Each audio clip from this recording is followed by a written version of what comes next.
आजकल मस्जिदों में कुर्सी पर नमाज पढ़ना आम बात हो गई है, जबकि आम हालत में वही शख्स कहीं पर भी उठता है बैठता है, तो क्या कुर्सी पर बैठकर नमाज पढ़ेगा तो नमाज हो जाएगी, या कुर्सियों का मामला मस्जिदों से ख़त्म कर देना चाहिए।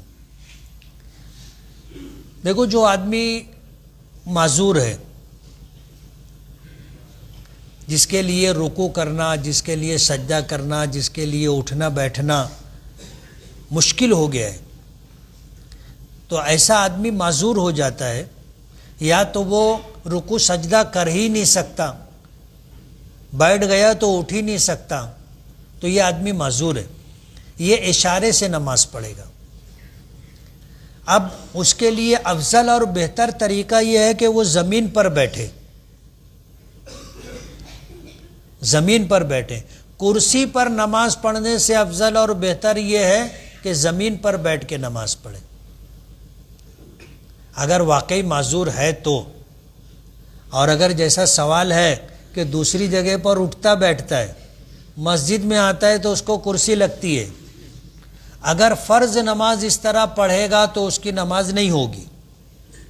अगर वो उठने बैठने पर कादिर है तो फ़र्ज़ नमाजों में क़याम फ़र्ज़ है, बैठ कर नमाज पढ़ेगा तो उसका फ़र्ज़ छूट गया, उसकी नमाज ही नहीं होगी।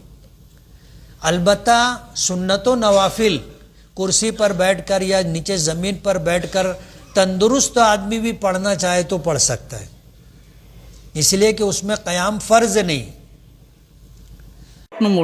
বসে নামাজ কি দাঁড়িয়ে যদি সক্ষম না হন আপনি বসে নামাজ পড়তে পারবেন। বসে যদি আপনি না থাকতে পারেন তাহলে শুয়ে পড়বেন ইশারায়, যে আমি এখন রুকু করছি সেজদা যাচ্ছি। এরপরও যদি না পারেন তাহলে আপনার নামাজ মাপ, কিন্তু চেয়ারে বসে নামাজ হবে না। পাঁচ ওয়াক্ত নামাজ ছাড়ার কোনো সুযোগ নাই, দাঁড়াইয়া নামাজ পড়ার শক্তি নাই, মাটিতে বইসা নামাজ পড়ো, চেয়ারম্যান হইও না। আমগো চেয়ারম্যান ইউনিয়নের একজন, আর জুমার দিন মসজিদে চেয়ারম্যান 100, সব চেয়ারে বইয়া জুড়ে ঘুমায়, একামতের সময় খাড়ায় নামাজ পড়ে, অজু যে নাই খবরই নেই, ঘুমাইলে অজু থায়নি। নামাজ যদি দাঁড়াইয়া পড়তে না পারো মাটিতে বইসা নামাজ পড়ো, যদি তোমার পাও ভাঁজ করতে না পারো, হাঁটুতে ব্যথা, কেবলার দিকে পাও দুইটা ফিরাইয়া দাও, মাটিতে বসিয়া কেবলার দিকে দোনো পাও এরকম পশ্চিমে ফিরাইয়া দিয়া নামাজ পড়ো। যদি তুমি রুকু সেজদা দিতে না পারো ইশারায় তুমি সেজদা দাও, ইশারায় রুকু করো, নামাজ হয়ে যাবে।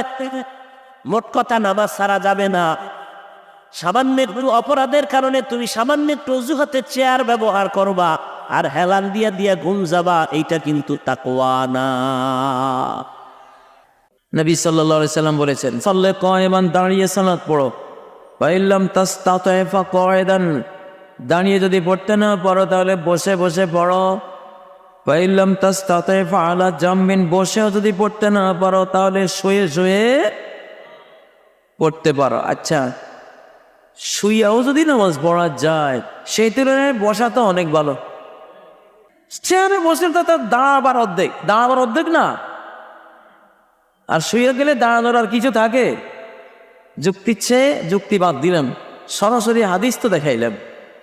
ফাইল্লাম তাস্তাতি ফাকাইদান, যদি দাঁড়িয়ে পড়তে না পারো তাহলে বসে পড়তে পারবে। এখন তোমরা যদি বলো হুজুর এখানে বসার কথা বলা হয়েছে, বসা তো হলো বিছানার উপরে বসা, চেয়ারে বসার দলিল কি? যদি প্রশ্ন করো যে হুজুর চেয়ার পাইলেন কই, হাদিসে তো শুধু বসার কথা আছে, এখন চেয়ার পাইলাম কই? হ্যাঁ, চেয়ার আছে হাদিসে। কানা রাসূলুল্লাহ সাল্লাল্লাহু আলাইহি সাল্লাম ইউসাল্লি আলা রাহিলাতিহি হাইসুমা তাওয়াজ্জাহাত বি, নবী সাল্লাল্লাহু আলাইহি সাল্লাম উটের পিঠে যে চেয়ারটা বসানো থাকতো, কাঠের আসন যেটা বসানো থাকতো, হ্যাঁ, দুই দিকে পা ছেড়ে দিয়ে কাঠের আসনে বসে আল্লাহু আকবার দিয়ে তিনি সালাত পড়তেন। সহিহ বুখারী, মুসলিম, তিরমিজি, নাসাই সবগুলো হাদিসের বইতে এই হাদিসটা আছে। যে ব্যক্তি দাঁড়িয়ে নামাজ পড়তে অক্ষম হয়, এমনিতে দাঁড়িয়ে নামাজ পড়া ফরজ, নামাজের মধ্যে কওমা এটি একটি ফরজ বিধান। তবে হ্যাঁ, যদি কেউ দাঁড়াতে অক্ষম হয়ে যায় তাহলে তার জন্য বসে নামাজ পড়ার বিধান রয়েছে। তবে সে বসবে হলো মাটির উপর বসে নামাজ পড়বে, এটাই হলো তার জন্য বিধান। যদি সে মাটির উপর বসে নামাজ পড়তেও অক্ষম হয় তবেই কেবলমাত্র তার জন্য চেয়ারে বসে নামাজ পড়ার অনুমতি রয়েছে। অর্থাৎ দাঁড়িয়ে নামাজ পড়বে, দাঁড়াতে অক্ষম হলে মাটিতে বসবে, মাটিতে বসতেও যদি অক্ষম হয় তবেই কেবলমাত্র চেয়ারে বসে সে নামাজ পড়তে পারবে। আর দ্বিতীয় হলো যে রুকু সেজদা করা। যদি কেউ রুকু সেজদা সরাসরি মাটির উপর করতে পারে তো মাটির উপর রুকু সেজদা করবে, আর মাটির উপর রুকু সেজদা করতে না পারলে ইশারায় রুকু সেজদা করে সে তার নামাজ আদায় করবে।